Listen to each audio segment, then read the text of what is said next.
And we are live. Welcome to another episode of the Misaligned podcast with your favorite hosts, Cross, Farouk, Jab, and Yemi, talking about the topics that matter. Where we challenge the narrative, we question power, we explore deeper truths behind global headlines and all the other bits and pieces around that. This episode, we're doing things just a tiny little bit differently. We're going to be looking at in the previous episode, we talked at a high level about who we are and our vision and our ideas about Misaligned and the podcast and what we're trying to get to. But with this, taking all your feedback on board, and thank you all for the engagement and the thoughts and opinions. We're trying a slightly different mix of this. We're going to talk about a few different topics and evolve them as we get through it. The first is looking at the vassalization of Europe, and then we'll talk about that in a bit more detail. But essentially, fundamentally, is how the US turned Europe, and possibly even the world, into a geopolitical pawn, right, through post-war influence and modern-day neocolonial structures. The second piece we'll touch on as well is about the African identity, and this matters quite a lot within this conversation, I imagine, against European influence. So even from our perspectives as well, which are going to be, I imagine, going to be quite different in some areas, and the influence of the European identity, European influence on our identities. And then third bit, if we get a bit of time, just touch on our views on religion fundamentally, how we think about that. But before we kick off and we dive into it, the first thing I'll say, if you like this content, please feel free to just like it. Click on the like button. It doesn't cost you anything.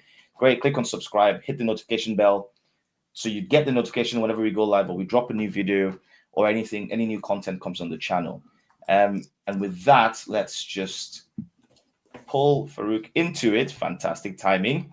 Right. I think with that, maybe we can just kick off with you, Jab. You kicking off the initial topic around vassalization, because you had some interesting thoughts that you shared earlier with us. Would you like to kick this topic off? Yes. So thank you to everyone who's logged on. So I think we'll get straight to the point. So the first thing I would say is that we live in a global dictatorship, and think of it as a world order. And everything you see, because nothing that exists at the moment has dropped from heaven. People decided this is how they want the system to be. So whether you talk about education, culture, I would argue even science itself, all of that is all structured in a way that benefits a particular group who are right at the apex. And who are those groups? These groups are basically Europe and their Europeans and their appendages in what we today call USA, Canada, Western Europe, China, sorry, not China, I beg your pardon, Israel, Japan, South Korea, Australia, New Zealand. And when you hear about international community, these are the people that we're talking about here. And when you hear about the civilized world, often these are the people that you're talking about. So there is a world order, and this order says some people are right at the top, at the apex, and right at the bottom, we've got, in this instance, we're talking Africa, essentially. And what's the purpose of Africa? The purpose of that Africa is to keep this global order going in terms of supply of natural resources, human resources, and making sure that we provide the market. In other words, the population that consumes all of these goods. So that's the way the world is structured. Now, to come back to the specific point about vassals. So a vassal is like a proxy state. A vassal is what you might call a client state. In other words, you do not have sovereignty. Your sovereignty is subjugated. You're subjugated to another person who might be friendly, which is kind of what's happened with Europe going back to the 1940s after the Second World War. Essentially, what America has done there is Second World War. Well, let's go from Second World War. So Second World War, it was a European. It's not a world war. It's a European tribal war. And why did it happen? Well, if you go and read history books, what they say to us is that there was this really cruel horrible guy called Hitler who just wanted to kill the Jews and subjugate the whole world. But in reality, what happened is that there's nothing that Hitler's done that hasn't, first of all, been tried in Africa and other places in the colonial era. And what had happened was Britain had industrialized, France industrialized soon after, and by the time it got to the point of the Americans and the Germans and the Japanese, who all industrialized about the same time, there were actually no more territories to conquer, and therefore the World War has to be seen in that context. It was all about, well, France is very, very rich. The UK is very rich. They've colonized, I don't know, off the top of my head, maybe 80-90% of the territories. Well, how are we going to compete with these people? Therefore, we are going to challenge them. So that was what led to the wars. In any case, at the end of that war, they were bankrupt. America entered very, at the last stage, as we all know. And then it said, right, okay, so you've destroyed yourselves. You need to restructure. You need to, rebuild and all of those things. What we're going to do is that we're going to give you some money to help you with that. So that's called the Marshall Plan. In return, you need to end colonialism. We needed to stop this because, it's all about human rights now. It's not fair. You can't be doing this to the Black people. But actually, what America was doing there was absorbing the market because it took over the colonies. So what they have learned is that you should not be, if you're physically in Africa and all these places, and building railways that cart away the presence and their products and all of those things, you appear quite evil. So what we're going to do is use a new system, an economic system that people can't see. We're not there physically, but actually we are controlling the resources. So that system is what we now call neocolonialism, which is kind of where we are. What are those instruments? We've got economic systems such as the IMF, we've got the World Bank, much later, the WTO came in, then you've got your United Nations. It didn't start off as that, but, there's also that. Then there's also a push for the European Union, as it's called, and people think of European Union as a something that Europeans sat down and thought of, but actually there was a lot of input. And I think what America wanted to use was a body that they can use to control Europe. So we're coming to vassalization. Sorry, it's just a big topic. I'm just trying to lay out the groundwork. I'm not derailing from the subject. Just stay with me a second. So we've got that. Military-wise, because everything you do, if there's no power, think about Africa. How did Africa become subjugated? Well, at some point, when the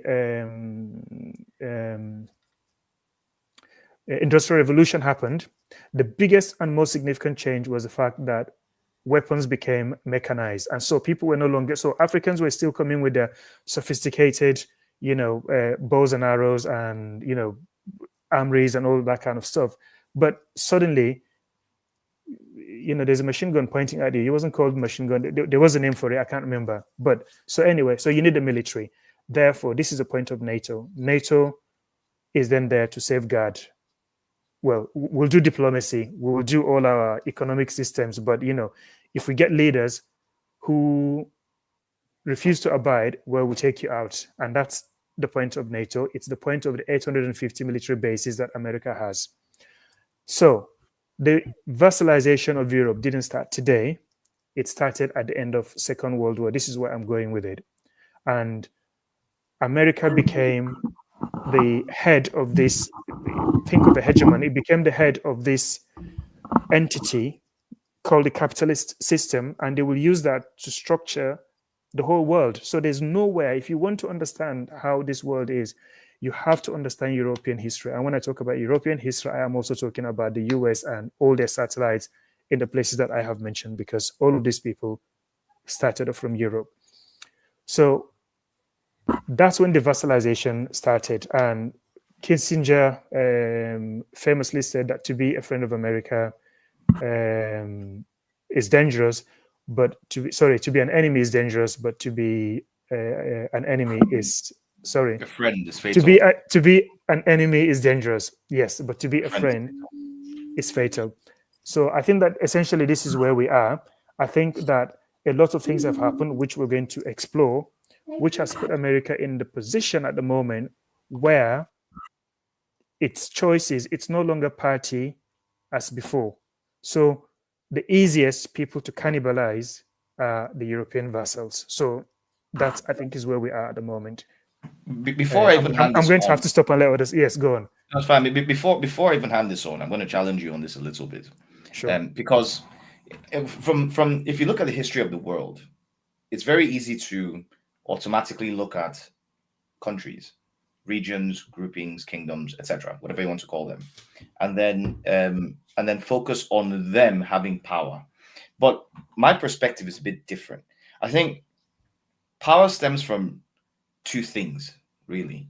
It stems from one, financial resources. So your ability to have money, or whether it's if you're doing trade by barter, you've got goods, services, etc. The control of that, and two, influence. And that influence again can be domestic, so your ability to influence through charisma or your capability or through your reputation, etc. And then one thing I've come to understand, and this is my perspective, and we'll pass this on and move this around, is that the fact that America, for example, in its own case, happened to take advantage of what happened in World War II, where Europe basically just destroyed itself, right? And Mhm. then America was just sitting there, just chilling and just enjoying everybody just breaking themselves to pieces and coming back with the Marshall Plan, coming back to take control of everything. It's not really America. It's not really a country. If you think about the Bretton Woods institutions, for example, they had representatives from a number of countries across the world. Those people were very limited. The Bretton Woods institutions, World Bank, IMF, etc., fundamentally, were not created by countries. The reality is they were created by people. And it comes back to those two key things, in my view: resources, financial resources, so the people who have the ability to control money. It doesn't matter where they are, whether they're in America, whether they're in England, whether they're in China, whether they're in Nigeria, and this has repeated itself through history. And influence, the ability to be able to influence others to do the things that you want them to do. If the concentration of these people, and in my view, there are two things. If the concentration of these people is in one country, then that country appears to be a more powerful country. But it's not really about the country. It's about the people who wield that influence and financial resource, who wield power. Now, even though at that point in time, America was able to, and the truth is, this has kind of continued over time, whether through the migration of people through to America, of the brain drain story that we've had. America has been one of the best in being able to get the best people across the world. So they've been able to utilize this ability of very good minds who are able to create more influence and be able to create more resources, etc., which seems to position them as a powerful country. But my argument here is that countries don't even matter. The vassalization means nothing if people within these countries decide that America is not where they want to be. If they decide, I want to move to England, I want to go to England and I care about England's position, and them and their groups decide that England is where they want to be, America will lose power within a decade. So it's not necessarily about America itself or World War or any of those kind of things. My view is that it's a matter of how people are, the systems that exist, which is capitalism. I love capitalism. I'm a capitalist. Me, I'm right wing. I'm going to say that one straight up. Set everybody up for that one, right? But capitalism does have its drawbacks and it does have its restrictions and things that we need to think about. But I'm going to hand this over as well to get other people's thoughts, because that's just mine. I'm pushing back on that and saying, America, I disagree. I do not think that America as a country means anything. It's all about the specific people who have specific capabilities. Yemi, what do you think? Well, thank you. I think you guys have said a lot, and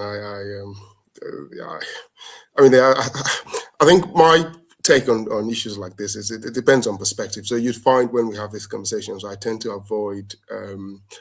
I tend to generally avoid slogans, and I do that on purpose because it boxes. It often helps others when you're kind of trying to have a debate with them. It helps them to easily put you in a box, and there's nothing you know, it's almost when people feel they can put you in a box. And then again, I'm not saying they're right to do that, but it almost empowers them to do that. They find it easy to ignore the important points that one's making. Okay, but so that's the first thing to say from my point of view. The second thing would be, it's also a matter of perspectives. So secondly, why I wouldn't certainly tend to use these terms quite commonly is perspectives. So, you know, let's say Europe's a vassal, for example, okay? But they've got some of the highest standards of living in the world. So then you have to think, okay, maybe it's to an extent compared to the rest of the world in their interest. Okay, so when I was in secondary school, for example, I had a friend who was the strongest guy in the school, who you might say I was a vassal to. You know, he looked after me, protected me from other people, maybe in exchange for some degree of subservience, if you like. Worked for me, worked for him. So I'm not saying that's right or wrong. I suppose what I'm saying is, because it depends on the perspective. So if you're someone who values, you know, being your own person, independent, you might say, I'd rather be poorer than take instructions from someone else. Okay. But if you're a different type of person who values, say, you know, your standards of living, and you know, you're happy to take instructions to have a higher standard of living, fair enough. So, and I'm just talking from a European perspective. So again, I'm not making value judgments here about what's right or wrong, because certainly from an African perspective, none of this is working for us. And I suppose that's the concern that we share, right? And that's where I find that there's really nothing to, so far so good, there's nothing to misalign here, because the real crux of the matter is that what I'm hearing you guys say is that this isn't working for us. And, you know, no one can dispute that. Okay, so whatever, but it seems to be working for Europe. Okay, it may not work as well as it does for America, but they still have some of the highest standards in the world. So if you put all the countries of the world together, Europeans do better than most in terms of quality of life and, you know, all of the indices. So, you know, whatever arrangement we have today benefits them to a reasonable extent. You know, they might be vassals. You might choose to use that word. You might say, you know, they're subservient. It seems to me that at some point, someone's going to have to be subservient to another. I struggle to see any sort of human society where you can truly get rid of hierarchies. I think it's impossible. You know, again, that will just be my sort of general take on this. Shout out to Jordan. Just before I jump to you, Farouk, shout out to Jordan Peterson on that one. I mean, if any of you've read, I don't know if you've read any of his books, but his first book, he talked about the lobster, and about, it was quite interesting to understand the lobster and the hierarchy that exists within lobster. Lobsters are so far away from us, theoretically speaking, right?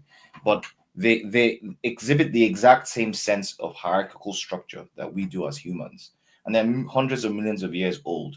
They also require hierarchies and hierarchical systems, and it was quite interesting to understand that a lot of the things that we do as humans are not necessarily based on you know, logic and thought per se, but can be based on things like serotonin, chemical reactions within our brains, as all three of you would know. You know better than I do. I don't know this stuff. That's you guys, your world. Yeah. So, Farouk, have you got any thoughts, on, you know, on all of this? Just to summarize the points as well. Yeah, Farouk looks like he's really good to go now. Fire away. Yes, I do.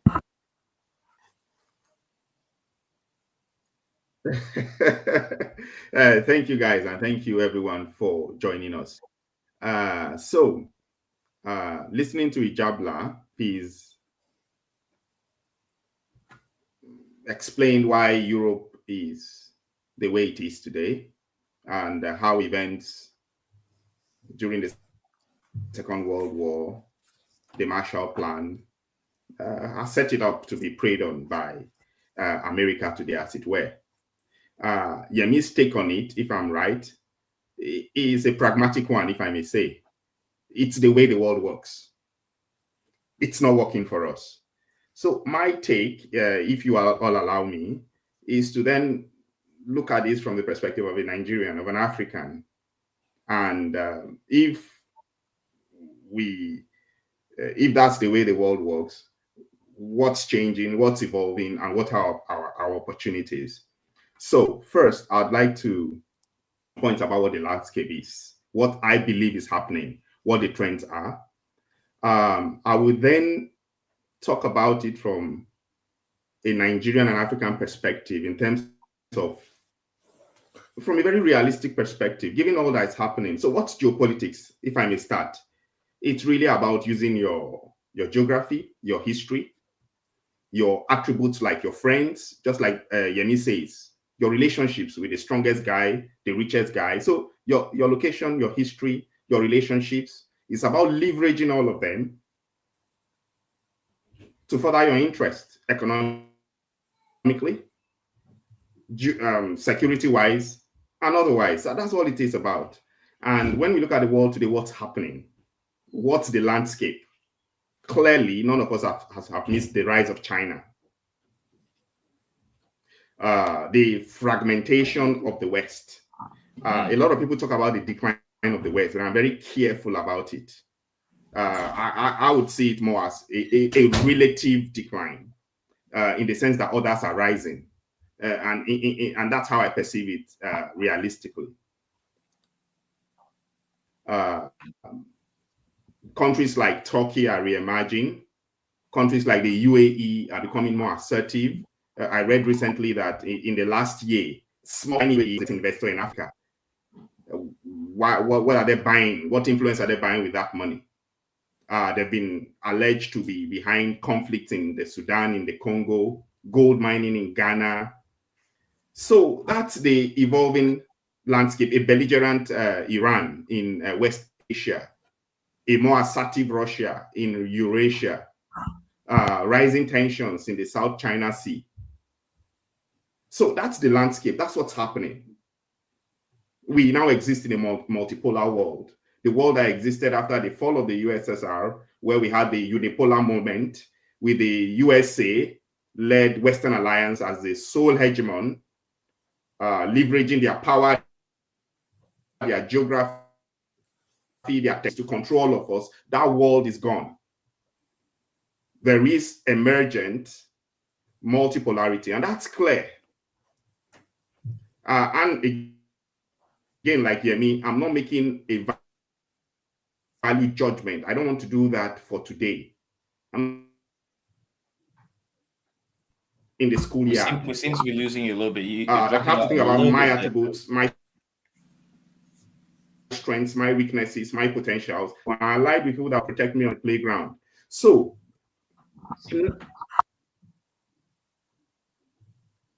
okay. So basically, that's the landscape. That's the evolving landscape. That has got risks. It's got opportunities for us as Africans. And I think in the next few moments, I'll just use a kind of SWOT analysis to go through how we may think about as Nigerians engaging with this evolving landscape. What we're in Africa, large landmass, a chunk of the arable land in the world, massive natural resources, great youth population, located between just before, sorry for the biggest manufacturers in Asia, China. Sorry, just before we jump into because I think the African one, we need to specifically, we should probably be, open that up first, because we've kind of talked about this from a very holistic perspective and talked about how the world operates with vassalization and just with power hegemonies, essentially, right? So I think it might be worth maybe defining that piece first. Now, what does it mean for you? What does that mean in your and you've touched on that already, or maybe we might need to touch on different points really quickly across the group. But what are your thoughts at the very high level on what vassalization means for less developed countries, LDCs, whatever we want to call them, right? But maybe Africans in specifically speaking, but I think also a bit in general for countries that weren't involved in the World War because they weren't developed enough or they were colonies. You know, again, looking at Marshall Plan and how that worked. But countries that weren't necessarily as developed, but that are more impacted by vassalization through to Yemi's point about this guy that's like 7'9" that just comes in there and these guys is bullying everybody. You better be his vassal. Do you know what I mean? What does that mean for those kind of areas? What are your opinions at the high level about that before we then go into the detail? Does everybody agree? First of all, I think the stream is breaking, so I didn't get. Oh, the stream is breaking. I didn't get the crux of your question. The fundamental question I'm trying to ask is: do you think that vassalization applies in the same way to less developed countries? Do we think that, or do we agree? Do we have different opinions about it, about whether or not vassalization means anything to Africa? Let's pick Africa specifically. I want to actually just focus on this so we can really be tight on time. Does it mean anything specifically to Africa that's different from how vassalization means something to Europe? Is that different in your view? And then maybe we'll just go around the table. And then before we go into details about that, around how it works. Does that? I mean, if I understand you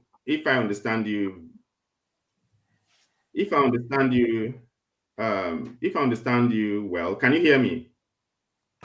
Yep, loud and clear. Can you all hear me? Yeah. Yep. Yeah. Yeah, go ahead. Okay, so if I understand your question, I think as an African, I'm not worried. I'm not concerned about whether we are vassals or not. This is about power, and we are right down at the bottom of the pile. What I'm excited about is that the landscape is changing. Other powers and alternatives are emerging. Biggest and youngest people in the pack. I'm worried about the fact that there are now opportunities in terms of for capital, in terms of for trade, in terms of access to technology. In the unipolar world, the post-colonial world, the unipolar moment, it was a case of take it or leave it, and take it with loss of sovereignty, take it with lots of conditions, take it with influence and corrupting of your government, take it with undermining and sabotage of independence and local control. But in the evolving landscape, I wouldn't want to speak to vassalization of Africa because we are so weak and down the peg that's really not what we should be talking about. We should be engaging with China, with the UAE, with the Europeans in a pragmatic way, because now we have choice. And from my perspective, the most important thing when you're weak is that you have choice. You can negotiate. You can trade. You can turn to the east, to the west, to the north, to the south for capital, for technology, for political protection. Yeah, but this is aligned and to, that's my take on it as an African and as a Nigerian. But sorry, Farouk, but I think this is a direct contravention to Jab's point, actually, about how if you're weak as a country, you do not have power by definition, right? So you can't make any alliances that mean anything because the countries that are in power control all of the relationships. Yeah, but I'm keen to hear what your thoughts are about this one. Okay. Yeah, no, so yeah, go on. Yeah, no, so I don't think my position, so I understand what Farouk is saying. I don't think I'm going to disagree with him, but let me explain how I understand vassalization. I think to talk about African countries being vassals suggests that they even have some, like you said, we're right down at the bottom of the pile, right? That's how the system is structured. This is what I'm going with this. So you have to go back to 1400s because that's kind of really when Africans started to be kidnapped and then sent to the lands that have now become USA, Canada, Brazil, all these places. So for 500 years, from then until now, we're talking about 500 years, there is a particular system that has emerged. The people who are on top of that game is a capitalist West. I've already defined what I mean by that. So Africa has always been at the bottom, and it's not by mistake. It's designed that way because the system is a system of exploitation. That's what capitalism is about, right? It's a system of exploitation, and it's not a system that says it's win-win. You take 50% and I take 50%. In this system, it's I'm going to take everything and you just have the crumbs, right? If there's a big pie there, I eat everything, you just have the crumbs. So that's the system that has been set up, rightly or wrongly. Africa is at the bottom of that. So it's really very important to understand that. Now, when we talk about vassals, in my mind, I am thinking about, so if we go back again to the 1940s when, like I explained earlier, America did a coup using the Marshall Plan. It kind of said, we're going to give you this money to restructure your society, but in addition, you're going to have to give up all of these colonies that you have, which is 90% of the world, thereabout. Okay, so it says we want all of these markets, but we are not going to go in there physically like you did and control the police and the military and build the schools and control the finance. We're not doing that. We're just going to use this. We're going to use a few things. We're going to use the IMF. We're going to use the World Bank to make sure that you become debt slaves. We are then going to use the slaves to determine how you run your country. So whether that is the amount of money that you allocate for health, for roads, for infrastructures, for education, we will control it, but we will do it from a distance. And we want you to restructure your economy such that you will produce the materials that we need. So before our contact with white people, we were more or less self-sufficient in the sense that you did your farm, you produced your clothes, your crops, you had your animals. The things that you didn't have, you did trade by barter. You went to the market and then you got the things that you didn't need. When upon contact with them, they decided, right, we're going to turn you now into what we call wage laborers. So we're going to give you a piece of paper and you give us all of these things. And then they said, actually, we want tobacco, we want tea, we want coffee, we want chocolates.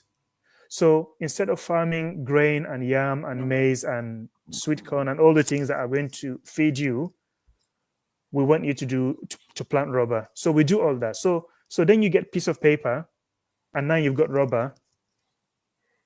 Where are you going to get the food from?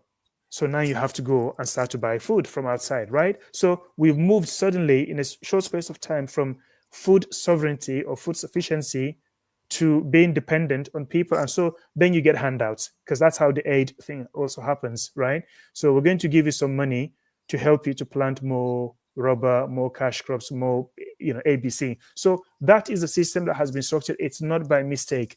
It's designed that way. So you produce the raw materials, you produce very cheap labor, they devalue your labor, or you get brain drain, all of these things, and you help to develop that system. That system has to be kept in that way. This is the reason why you end up having coups and counter coups and counter coups, because they want to make sure that they leave people in your country. So we have left physically, but we are there in other ways. So we will control who becomes your president. And if your president doesn't give us what we need, he is going, and we will put somebody else there who is going to give us what we need. So that is the system. So when we have now produced the chocolate and the tea and the coffee, well, we want profits, we want money. So we're going to bring it to you. You sold your bag of cocoa or whatever it is for, let's say, £100 equivalent. Now, that same bag now has now produced chocolate and all the other things that you can get from that. And now we're going to be paying, getting thousands upon thousands for that. So that's the way the system works. So we manufacture the cars, we manufacture all of these things. We want people to use it. So you've got a very huge population, hundreds of millions of people. Well, there's a product. So we want to keep you not too poor, because obviously if you're too poor, you're going to destabilize everything, mess up the whole system. But we also don't want you competing with us. So we want you to be just rich enough to consume these products that we're going to pass to you, that we manufacture and we're going to give to you. So that's the system. We can't even begin to talk about being vassals because we're right at the bottom of the chain, right? So when I talk about vassals, I'm talking about countries like Europe, because it's the same mindset, right? So we talk about Americans, we talk about New Zealanders, we talk about Australians, Canadians. These are all Europeans, right? And it's the same mindset. It's the same mindset that made them leave Europe and migrate to all these places and genocide all the people, destroy all of them, take over their land. Restructure is the same mindset that is still at work in place today. So let me ask you a question, Jab. Let me ask you a question. Sure. Why, based on what you said, why is vassalization important? Why should we even care about it? So the reason it's important, it goes back to power play, because at the end of the day, power is about control. Okay, so what happened is, like I said, the Americans basically substituted. What they've done with the Europeans is they said, here's the Marshall Plan, we have all your colonies, but we want a system with this capitalist system. So US says, I'm going to be the big brother, I'm going to be the guy in charge, so you are the supporting crew. So we're going to bomb together, we're going to sanction together, we're going to do all of these things together. So we've got a capitalist system, we've got to prop up the system. And at that point, also, don't forget, there is a Soviet, right? So now there is communism, and they're like, we can't allow the system to succeed. So we're going to work together. And it's used things like the NATO and European Union to subjugate Europeans, because suddenly Europeans are like, okay, we will be your lapdogs, and you will protect us. So that's the system. Why is it important? So why it's important is you need to look at what's going on now in Ukraine, and well, let's specifically Ukraine. Okay, so many people say, oh, but Ukraine is a sovereign country, it can do whatever it wants and all of those things. Okay, on paper, yes, but in reality, there's no such thing as sovereignty, right? There isn't, because the reality is that if you're not strong enough, you are somebody else's donkey. That is the reality. So Ukraine allowed itself to be used as a proxy for the US to fight Russia, because US feels threatened by strong countries. And in this instance, we're talking about Russia, we're talking about China, we're talking about Iran. And it's saying we need to continue to be the hegemon. So we need to destroy these people, destroy Russia, balkanize it, and then we can take over. So to answer your question, because you did mention, is it people, is it the state? Does it matter whether it's people, or does it matter whether it's state, or whether does it corporations? I would say not so much. But the thing to say, so I think I need to answer this question, but I'm going to come back to that in a moment. The thing to say is that the countries that we have, whether that is Nigeria or a lot of places in Africa, India, even America itself, all this started as companies. I hope people know that. Okay, so they all started as companies with their own private armies. Yes, technically speaking, it's a corporation. Thank you. Yes, so America started. I think is it West Virginia company? If I've got Google now, I can have look at that. But that's how a lot of these nations started, and even till today, American foreign policy is designed by these corporations, because they have think tanks, and these people set up how they think they want the world to go, and then they pay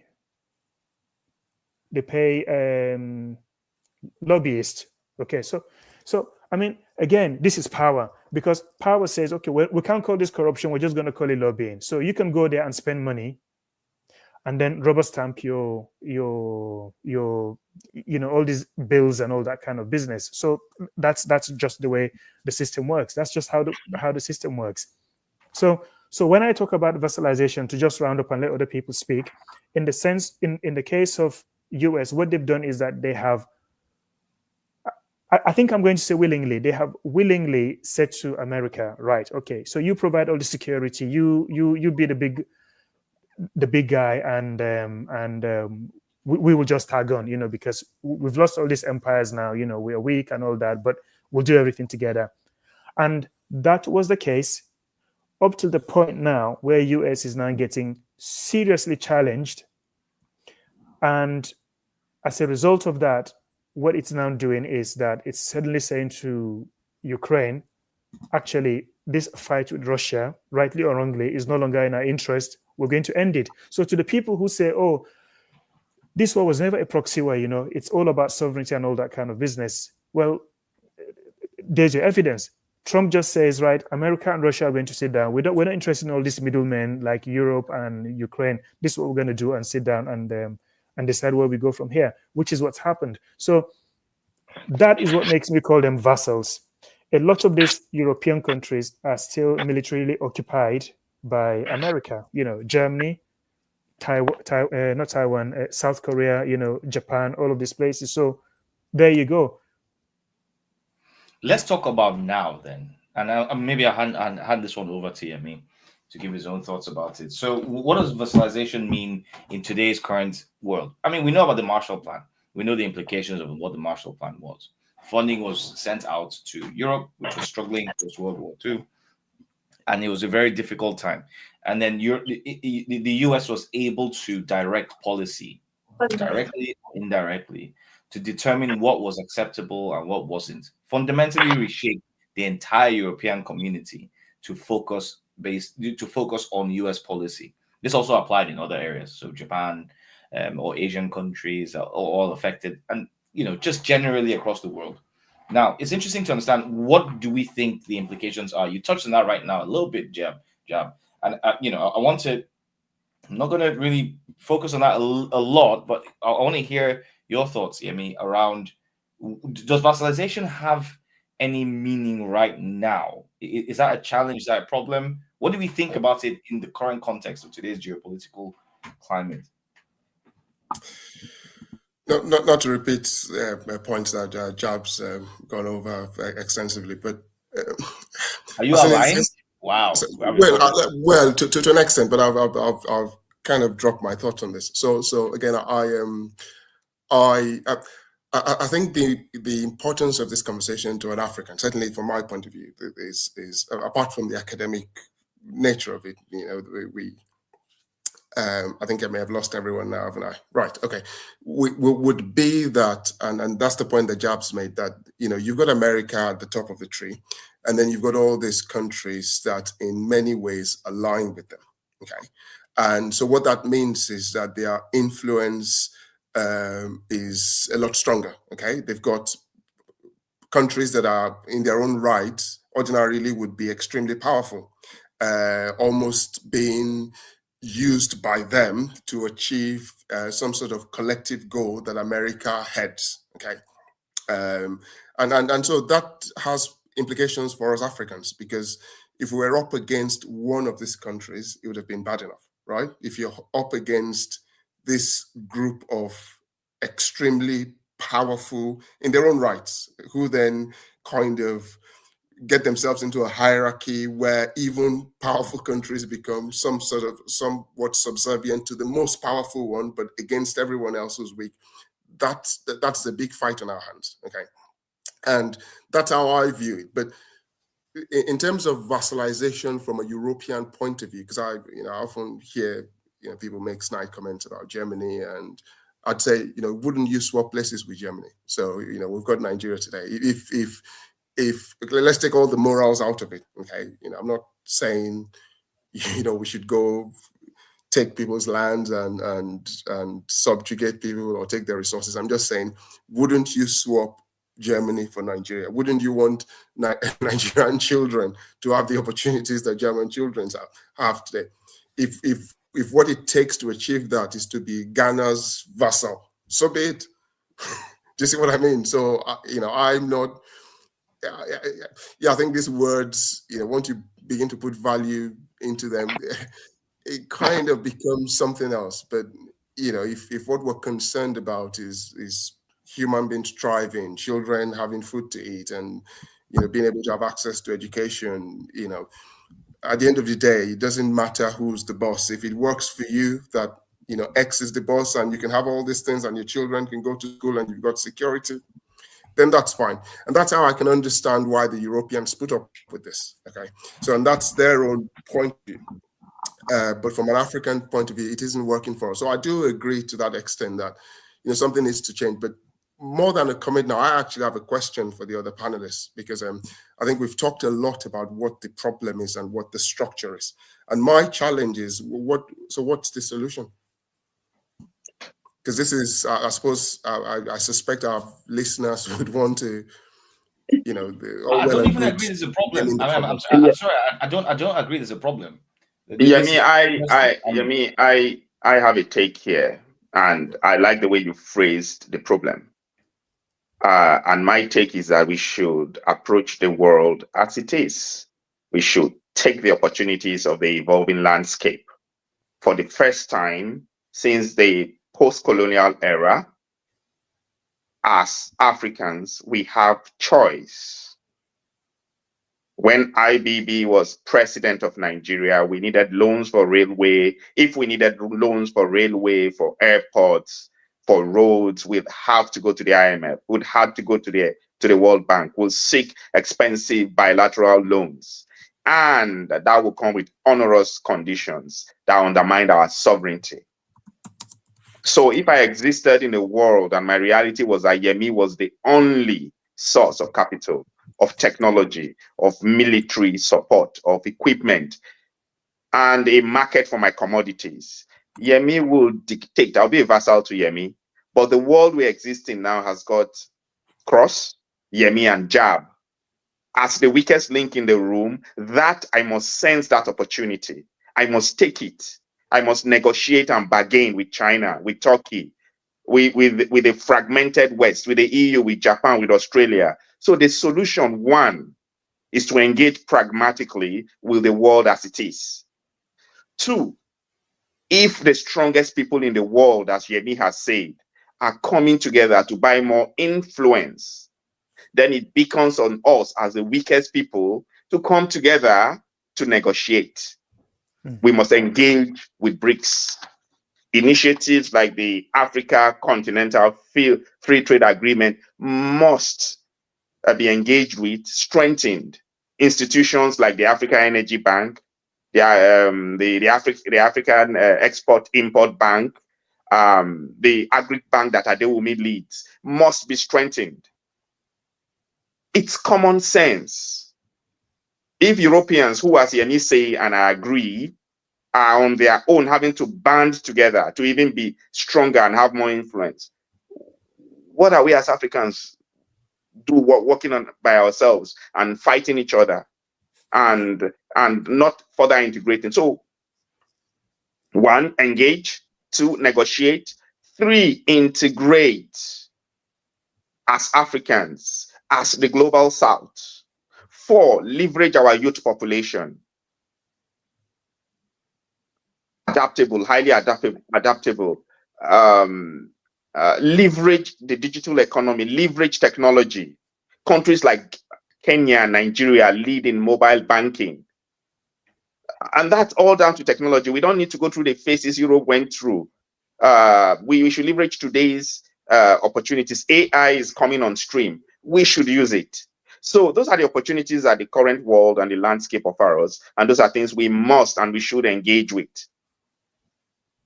Finally, to add to that, we need to work on ourselves, local governance. So as Africans, I mean, we grew up in Nigeria learning that corruption was the biggest problem. It remains a big problem. Self-governance, infrastructure.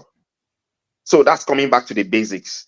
At local, state, and continental level, we must develop these things. So, so pragmatic engagement, without, at the risk of repeating myself, that's about it in terms of solutions. Pragmatically engage with the world around us. I'm afraid I don't even agree that it's a problem.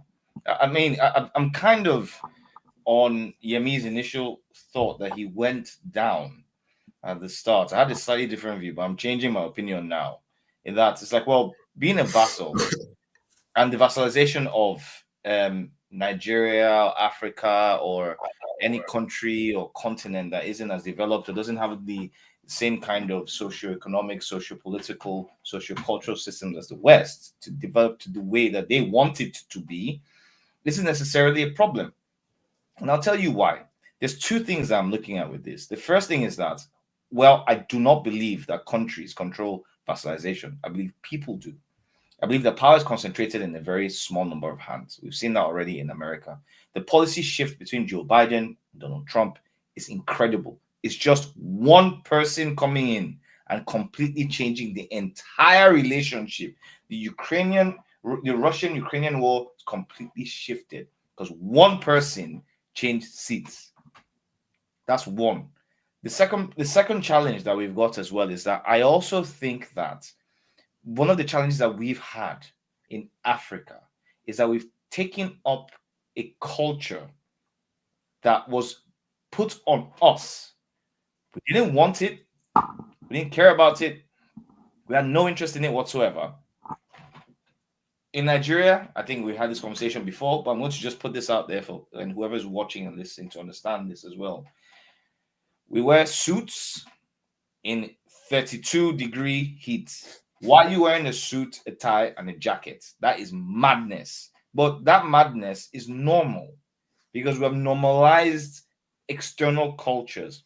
We've taken on democracy, and I'm going to go on record on saying this one as well. Democracy is not a Nigerian concept. It's not an African concept. We do not think like that. Our historicity does not support democracy. Why are we doing democracy? Because somebody else came in and said we should do it, and that's the right way of living. I disagree. I don't think we should be doing these things. What would you do in place of democracy? It depends. And it depends on the culture of the different people across the different areas, the different locales within Africa. Africa is huge. So I presume when you said democracy here, you really are talking about elections then, isn't it? Because again, I say to people, I do not agree that just voting and elections are the same thing as democracy. Yeah. So in my head, I think that democracy to me is an ideal that countries aspire to. And if we say that democracy is usual, is government of the people, by the people, for the people, if that's how we're going to define it, I would say that a country like China is more democratic than a place like the US or any European country for that matter. So I hear what you're saying, Cross. I think I see what you're going with this, which is that the purpose of education to me is to be able to solve your problem. You have to look at you've got your education has to be able to solve your problem. So you've got to look at your society and think, what are my problems and how can I manage it? So there's nothing wrong in taking ideas from country A, country B, country C, and then thinking, how can I adapt these solutions to my own reality? The trouble is that for us, we just take it, like you said, a good example is, why are we wearing suits lined in that heat of 40 degrees and you're sweating like a Christmas goat? Why are you doing it? Yeah, exactly. 100% on the money.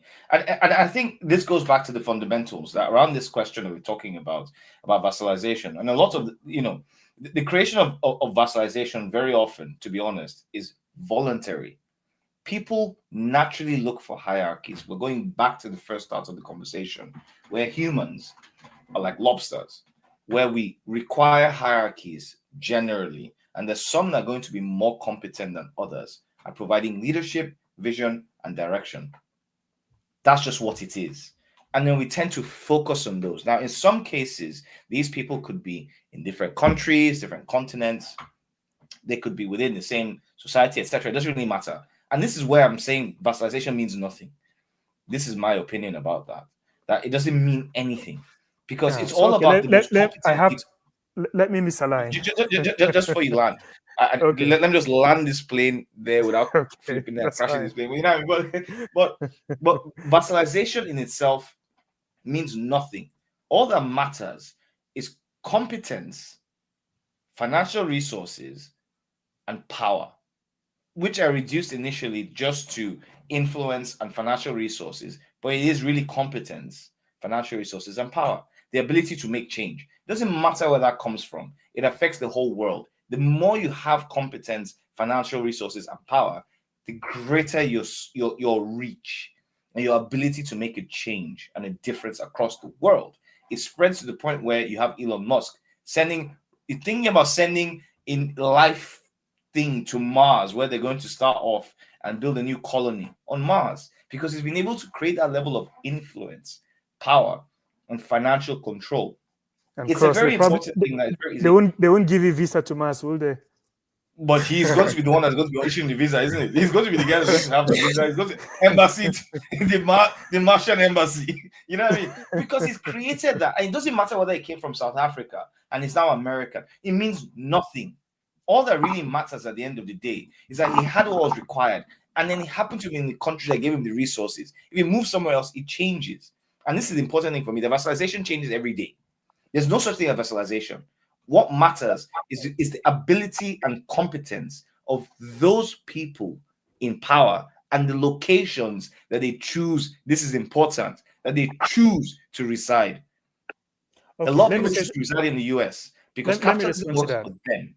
So the US has changed its laws to ensure that those people who can control the world are happy staying there rather than moving somewhere else. The EU, through the US's the Marshall Plan primarily and the creation of the EU, has caused an issue where people would focus more on their side of the ocean, on their area, because of the investments that the US already made. And by the US, I mean those specific people, not the country. Country knew nothing about the Marshall Plan. A very specific subset of highly competent, highly influential, very powerful people financially and politically that were able to make their will become the order of the day. Okay, so but then again, we're talking about, so basically you're saying a few people have captured the state, right? So what's the point of all these elections that we've been having for since 1940s in Germany? It means nothing. Okay, exactly. So the point where I'm going with this is this. I think that I don't want to overflog this issue, but it's about power, right? So and it's about sovereignty. So the reason why a vassal is important is because it's subjugated its sovereignty to another country. And Yemi said, how about Nigeria swapping place with a German child, a Nigerian child? So to me, I think that I don't want to be in that position. I think I would want my own independence. I would want my own sovereignty. I'd like to be able to govern myself how I want it, and interact with the people that I want to. I don't want to be another person's vassals. We should not be other people's vassals. It's about power and it's about control. So to go back to the issue of because you might know the consequence of this, the consequence for Germany at the moment is that it's lost its Nord Stream pipeline. It's importing very high energy from the US. Its industries are closing. They are tethering on the brink of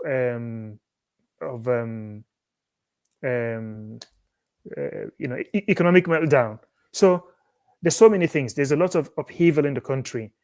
But if they were managing their resources, if they had not subordinated themselves or given up their sovereignty and said, you come and protect us, you tell us what you want to do and we'll just do it, they probably wouldn't be in this position. That's the only reason, I think, to me, that the subject of vassalization is important. And the reason we're discussing this really strictly for me, I think it's in the context of this war in Ukraine, just to tell you how power works, which is that there are no constant friends or constant enemies. And in this instance, this bloc that the US has used to project its power right across the globe, because like I said, they always bomb together. Everywhere they've bombed, they've all gone together and bombed together. So the US has been able to project its power. When it's become expedient, it's just turned and it's cannibalizing them, it's eating them up.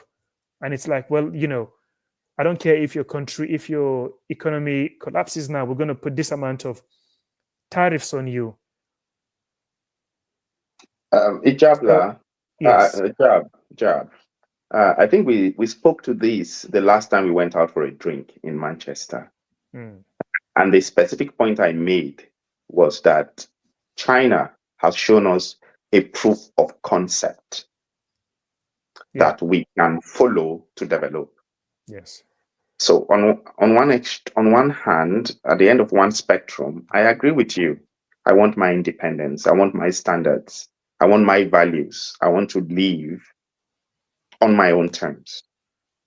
On the other hand, I align with Yemi.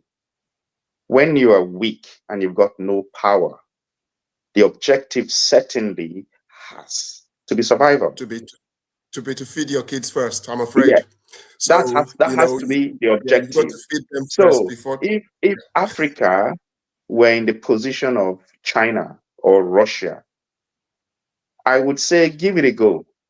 Don't be a vassal. Don't be a vassal. Give it a go. Your values, your history, the work and the inheritance from your ancestors matter. So, again, I go back to the point I made about pragmatic engagement. At the moment, we need infrastructure. We need healthcare. We need education. We need loans. We need expertise. We need technology.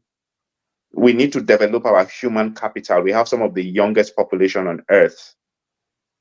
Should I take the path of insisting on sovereignty and independence, which are very important and which ultimately I want?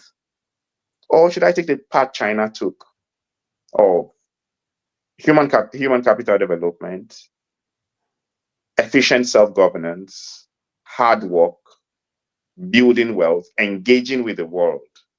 China is what it is today because it engaged with the world, the West, the East, the North and South. When we've done that, and when they will come to a position of strength, we can then talk about whether or not we are vassals or not. At the moment, I mean, not to upset my audience, at the moment, we are slaves. Chains. We've got chains all around us. Hugely because of for many reasons, but the systems of the extractive system, the capitalist system, our access to loans on onerous terms, sabotaging and corrupting our leaders, our own incompetence and failure to plan. We simply can't be having a conversation about imposing our values, not even and our sovereignty just now yet. And that must be an aspiration. But right now we must survive and engage and thrive. I suspect we're all familiar with. I'm gonna have to just quickly just to keep us to time. And I know we're having a great time now because now the conversation is beginning to heat up. But we are at an hour, and we kind of apologies. We kind of wanted to focus this to an hour's conversation. So I just wanted to see if we can get some final thoughts around the general sets of conversations that we've had. And then also maybe a bit of a reflection around the conversations that we've had so far from each person. Yemi, do you want to go first? Yeah, thanks. I think, I suspect we're all familiar with the Maslow's hierarchy of need, and there's nothing infallible about it. It's just a theory. It's not a scientific fact in itself. But I suspect a lot of us have found it quite useful to think about how life is. And that's where I'm kind of slightly, maybe even profoundly misaligned with Jab on this one. Whilst I agree with the factual nature of his take on this, I think the value aspect of it, I think there's, I do feel confident to push back on some of that quite firmly, actually. So, self-esteem is something that you worry about when you have kind of had food to eat, you've had oxygen to breathe, you've got somewhere to sleep tonight. And I would suggest very strongly that to put self-esteem before feeding children, and we really have to push back against that. I think the pride, the order, and that's not to say, in fact, that's not to say self-esteem isn't important. In fact, it's the most important. So, but it's just that it's the most important in terms of the icing on the cake. Okay, but you've got to survive first. You've got to be alive to be proud. You've got to be alive to keep your pride.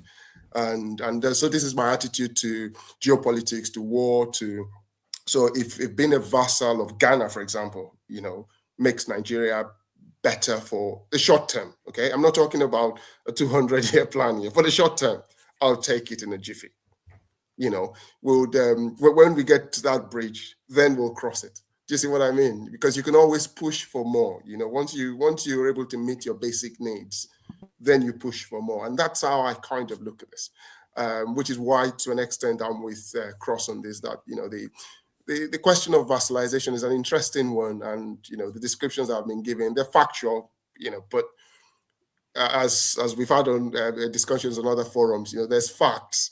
But if you've got to translate the facts into values, and values can be individual, if you see what I mean. And, we can agree on the facts, but sometimes kind of disagree on the values.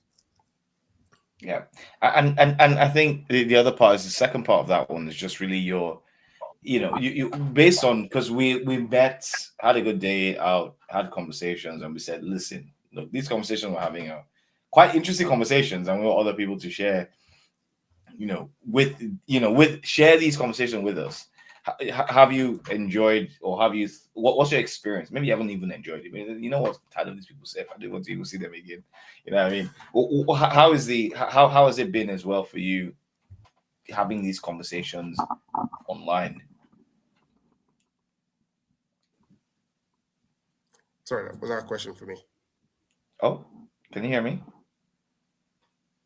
Can you hear me? Yes, I can hear you. Was that a question for me? Yeah, it was. It's still you. It was just like, because it's right. two parts. Right? No, it doesn't. Virtual. No, it doesn't feel any different, actually, because we've met before. We've had these conversations before. It's online, a different platform, but normal service for me. Nothing. It just feels the same. It feels natural. I actually really enjoyed it, and I've learned quite a few things. History has never really been my strongest subject, so I've learned a lot of stuff today. And yeah, it's normal service. I enjoy it. Yeah, that's fantastic. And Farouk, your closing views, thoughts, opinions, and just generally, the different interaction that we're having compared to where we are. Well, the jobless take is interesting, factual. It's worth knowing. Education is key. Unlearning and relearning our education, how we've been educated is key. We need to know it's all about self-interest, aid, gifts. The way the world works is all down to self-interest. So it's good to know. So yeah, glad to be hearing from Ijab and hearing his take. Engaging with life as it is, a step at a time, incremental development. Again, it's that practical take. And I'm always thinking, how do I engage as an individual? How do we engage as Nigerians and as Africans? We must absolutely come together, band together, integrate with the global South, and engage, take our opportunities, deal with our weaknesses. The conversations online are interesting. It's a new platform. Struggled with connection today. Otherwise, familiar faces, familiar topics, used to disagreeing and agreeing, and agreeing to disagree. So, yeah, familiar territory. Thank you. I don't agree to disagree. I never. Me. You must prove there's a reason why I would agree to disagree. So, Jam, your thoughts. What about you? What are your ones? Yeah, no. So I think that maybe I got misunderstood a bit. So to say that well, okay, so we've spoken about vassalization, but I haven't actually made a value judgment about how we stop being vassals, or whether or not it's good to be a vassal. That's not what I was about. I would agree with everything that Farouk has said in terms of what we need to do to get out of where we are. The most important, I think, development, because I feel that the times that we're living in is very, very, very important. I think it's a time like none other. And the reason I say that is because for the last 500 years, we've got this system that is designed to keep us down. There was simply no escape from it, because to do that, you have to match power for power. We haven't explored that in detail today, but essentially, if you've got bullies don't listen to, you can't reason with a bully, you can't beg a bully, you can't, if you want a bully to stop, he gives you a punch, make sure he smashes his face. Bully sees you next time, he runs away. That is how it works, right? So for the last 500 years, we have been in that position where to develop, to escape your servitude, so to speak, you have to have economics, but you can't really have economics because you try and build, somebody comes and smashes it, right? So to be able to say to them, stop smashing my stuff, you need the force to stand up to them. That's kind of what Russia is doing in Ukraine, and sort of what China is doing. But it also shows you the extent, the degree to which these people would go to undermine you and to make sure that there's no competition. So the idea that people think that, it's corruption that is the reason why we're so backwards, and why can't you be like, this place or that place and that place and that sort of thing. The idea that these people are going to sit down after they've built a system that relies on extracting your wealth, it relies on you being there. The idea that you think that these people are just going to just walk away and just let you just blossom, it's just beyond belief. It's not going to happen. Okay, so either you've got the force to match them force for force, which we don't, but in this instance, we've now got an alternative. We've got the alternative in China. So China, if for the first time, has given us an opportunity that might allow us to escape. Now, do our people understand this? Do our people realize the importance of the times that we're living in and what we need to do to take advantage of this? Because I don't know how much this window is going to last for, but do we understand the importance of this time? And can we use this opportunity and this leverage that we've got to get ourselves to the position where we can compete on equal footing with other people? We shall see. I don't know, but this is what we're going to be discussing going forward. And I thank everybody who's logged on. Thank you. If I can just speak out of turn here, Ijabla, I'm as excited as you are, probably more, about our opportunities in the emergent multipolar world. For the first time in 500 years, we have a choice. Not just one, we have choices. Yes. And from an amoral point of view, probably Yemi has described this in another way for me. If the second strongest bully is fighting, the strongest bully on the playground, you must support the second strongest bully. It's not our fight. We just should step back and amorally plow back our freedom and sovereignty. Thank you. I'll end mine with saying, well, first of all, I fundamentally disagree with both of you. First of all, I am misaligned completely on the concept of two things. One, the idea that that we should be relying on another emerging power, because there's no difference between having one emerging power and another. And then you had America that became an emerging power in the 1930s, which ended up becoming post-Great Depression. The country, and they obviously leveraged World War II to become the country that they are now. Everybody else was fighting. They were just like, okay, well, we can make weapons for these people and make all these things that we need to make. So they leveraged what they needed to leverage. And this is the tale as old as time. But loads of different countries and empires that have been built of the exact same thing. Opportunistic tendencies. They take what they can to create what they need. That doesn't necessarily mean there's a good thing to go to China now, because China is going to just do us what everybody has done to everybody. So I already disagree that we should be looking for somebody else to be a vassal of. We should be focusing on creating people within our areas, within our country, within our nationality. Because fundamentally, at the end of the day on this call, we're Africans, but we're Nigerians, right? As Nigerians, in my view, we should be going out to make sure that we're the best we could possibly be anywhere that we are. I don't care where I am, whether I'm in France, Norway, Germany, USA, South Africa. I don't care. Wherever I decide to go, I need to go there to be influential, powerful, and make that difference. That's what we should be aiming for. The vassalization in itself means nothing, which is the second point. That I still don't think that it means anything for a country to make other countries their vassals. It means nothing. It's about the people who are in power. We look at Donald Trump and we look at Biden. When you go back to that one I just raised a couple of minutes ago, it's the exact same thing. Donald Trump has completely upended everything. DEI, conventions, he's changed everything about the engagement with the Ukrainian war. All that was gone like this because one person came into power. It's not about the state. It doesn't mean anything to be a vassal state to China or to be responding to China or being part of China's policy, because all that matters is who is in power in China. Not about China itself. China means nothing. Excuse me. It doesn't mean anything. It means nothing. What matters is let me interrupt then. Let me interrupt, because I think that this is going to be an exciting conversation for next week.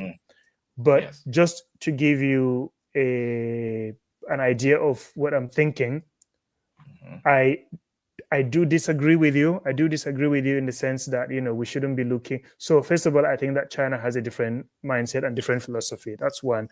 Number two, I don't think that you can just do this thing on your own. In some ways, you do need allies and all that, but we can look at that. The issue with Donald Trump and Biden and all of those things, again, I hope if this is the subject that we carry on to next week, I am going to try and demonstrate that actually there is continuity of agenda. It's not that different as we think. It's been 500 years of doing this thing. There is a way by which this system renews itself. There are always iterations of it, and they adapt to technologies, to whatever philosophy is available the order of the day. So I don't think it's as different as you make it, you might think, but we can explore this next week. It's safe to because of our time. And that's exactly what we're aiming for today. But anyway, we've got to 1 minute and 17 seconds. Guys, I just want to thank you all. We've had again, it's been a great conversation. We enjoy these conversations. Everyone that's watching, thank you all for tuning in to listen to these chaps have these conversations. All of us just sat here just having this conversation and talking about these things that matter to us, that it matters to you as well. If it doesn't, drop us a comment about what actually matters to you, your opinions, your thoughts, your views, etc. If you like this video, like it. Subscribe. We appreciate the subscriptions as well. We got 28 subscriptions within the first video, and I was really pleased with that. I was like, oh, well, hang on. We didn't even really talk about this to anyone, but people are actually subscribing. Great. Feel free to subscribe, but also feel free to give your thoughts about what you want to hear about, your thoughts about this video that you've seen and you've heard from us. And then we look forward to seeing you in the next stream. Thank you. Kemi, yeah, Farouk. Thank you. Have a fantastic evening. Peace out. Thank you. Yes.